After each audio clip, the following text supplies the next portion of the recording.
محترم ناظرین، بہت سال پہلے کی بات ہے۔ ایک راجہ اپنے سپاہیوں کے ساتھ کہیں جا رہا تھا۔ وہ راجہ مسلمان نہیں تھا۔ اس وقت بہت گرمی تھی اور گرمی کی وجہ سے اسے نہانے کی حاجت محسوس ہوئی۔ اسی وجہ سے وہ قریب کے تالاب میں نہانے پہنچا۔ وہاں جا کر وہ کیا دیکھتا ہے کہ پہلے سے ہی کچھ لڑکیاں نہا رہی تھی، کیونکہ وہ تالاب لڑکیوں کے نہانے کے لیے تھا۔ لڑکیوں نے جب راجہ کو تالاب کے قریب آتے دیکھا تو لڑکیاں فوراً ہی تالاب سے باہر نکل آئیں، لیکن ایک لڑکی تالاب میں بیٹھی رہی۔ راجہ نے اس لڑکی سے پوچھا کہ تم تالاب سے کیوں نہیں نکلی؟ تو لڑکی نے گھبراتے ہوئے کہا، یہ جگہ لڑکیوں کے نہانے کے لیے ہے اور اس وقت میرا لباس ایسا نہیں ہے کہ میں کسی غیر مرد کے سامنے آؤں۔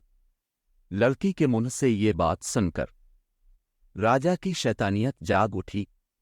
اس نے کہا، میں راجہ ہونے کے ناطے تمہیں حکم دیتا ہوں کہ ایسے ہی تم تالاب سے باہر آ جاؤ، میں تمہیں دیکھنا چاہتا ہوں۔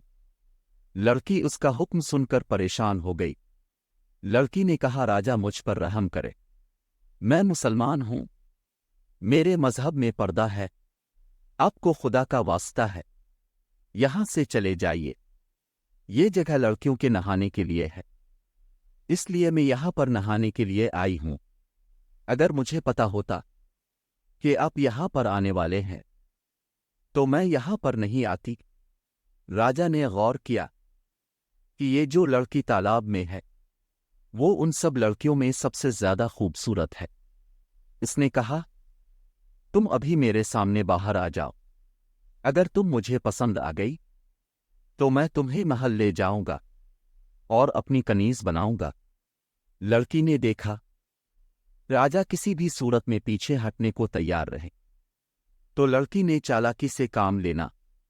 لڑکی نے راجہ سے کہا کہ میں باہر تو آ جاؤں گی، لیکن یہاں پر میری سہیلیاں بھی ہیں، اور اگر آپ کے سپاہی بھی مجھے ایسی حالت میں دیکھ لیں گے تو میں راجہ کے لائق نہیں رہوں گی۔ اگر آج آپ مجھے جانے دیں تو کل میں خود آپ کے دربار میں حاضر ہو جاؤں گی۔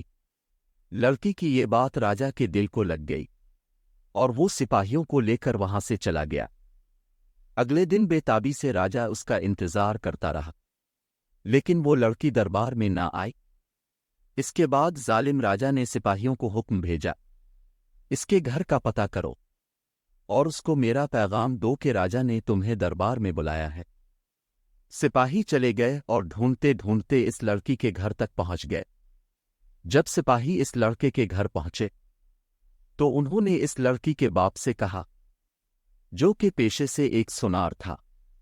سپاہیوں نے کہا کہ راجہ نے تمہاری بیٹی کو دربار میں بلایا ہے، اگر وہ دربار میں آج نہ آئی تو راجہ اس کو اٹھا کے لے جائے گا۔ راجہ دوسرے دن بھی انتظار کرتا رہا، لیکن لڑکی نہ آئی۔ راجہ کو بہت غصہ آیا، اس کی بے چینی بڑھتی جا رہی تھی۔ اگلے دن ظالم راجہ نے سپاہیوں کو حکم دیا کہ جا، ان دونوں باپ بیٹی کو گرفتار کر کے میرے سامنے حاضر کرو۔ سپاہی فوراً روانہ ہو گئے اور وہ سونار کے گھر جا پہنچے تو دروازے پر تالا لگا ہوا تھا۔ لوگوں سے پوچھنے پر پتہ چلا کہ وہ کل رات ہی گھر چھوڑ کر چلے گئے، اور جب اس بات کا علم ظالم راجہ کو ہوا تو وہ غصے سے پاگل ہو گیا۔ اس نے سپاہیوں کو ہر جگہ دوڑایا، لیکن اس لڑکی اور اس کے باپ کا کچھ پتہ نہ چل سکا۔ پھر اس نے سلطنت میں اعلان کروا دیا کہ جو سونار اور اس کی بیٹی کا جو پتہ بتائے گا اسے 1 کلو سونا انعام میں دیا جائے گا، لیکن پھر بھی کچھ حاصل نہ ہوا۔ اس لڑکی کا کچھ پتہ نہ چل سکا تو اس نے اپنے ساتھ والے راجاؤں کو خط لکھا اور اس لڑکی کو ڈھونڈنے کی درخواست کر کے مدد مانگی، لیکن وہاں بھی اس کا کچھ پتہ نہ چل سکا۔ ایسا لگتا ہے کہ جیسے اس لڑکی کو زمین نکل گئی ہو یا آسمان کھا۔ ایک رات ہو ظالم راجہ سویا ہوا تھا تو اس کو ایک خواب آیا۔ خواب میں اسے دریا کے کنارے ایک جھونپڑی نظر آئی۔ راجہ جھونپڑی کو دیکھ کر حیران ہوتا ہے کہ اس ویرانے میں کس کی جھونپڑی ہے۔